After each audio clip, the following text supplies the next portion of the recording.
One of the biggest struggles that I see as a working and touring musician really is the balance of like relationships and family, and even for me it's like I struggle with leaving home and worrying about my business and making sure that when I'm on tour and I'm overseas I can still have internet every day, and being on different time zones, that I can balance doing the work I do with my band, doing the work I do with Band Happy, and still keeping in touch with my girlfriend, keeping in touch with my family, making sure that my dogs are okay and my dad's taking care of them, which I'm really lucky to have him for that, for sure.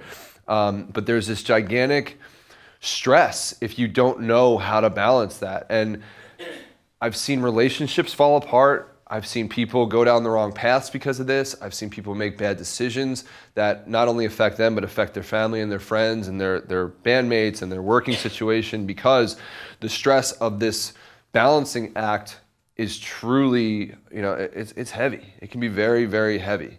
So, I really think that even though it's not necessarily one of the tactical things like we discussed yesterday with business, or even, the budgeting of how to become a working musician and use your formula for your goals, just understanding the importance of having that other side of your life is just, it's paramount to me, because it keeps you sane and it keeps you focused, and it allows you to have a portion of your day where you work really hard and then you stop and you go to the other side and you say, decompress, soak it all in. And it's funny, we were talking about educating and teaching or learning.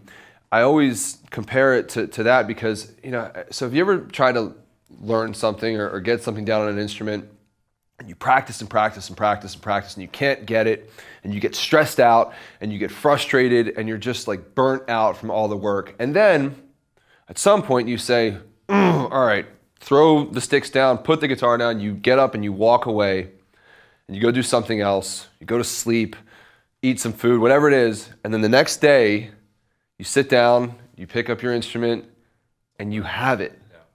Okay? Instead of putting yourself through all of the stress and just grinding yourself completely down, it's really important to kind of have a schedule that you stick to.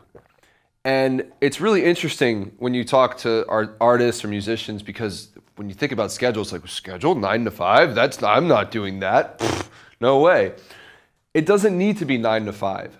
With art and with this type of business, as you even learned yesterday, like I'll text my manager at midnight and he'll hit me up at 7 a.m.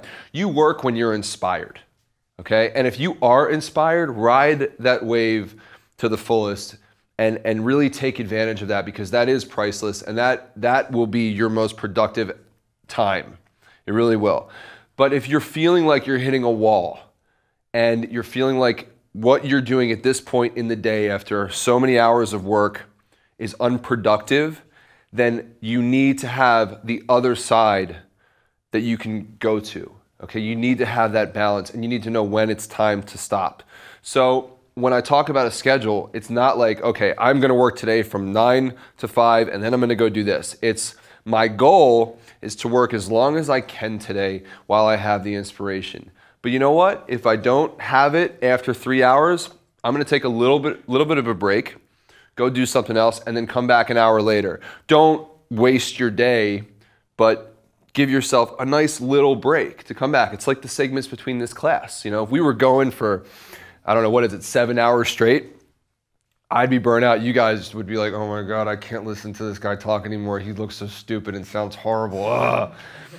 The breaks are necessary because it allows our minds to rest, and it allows our bodies to just breathe and just get the blood flowing and just chill. I mean, we need that. That's why we need sleep. We have to let our bodies rest.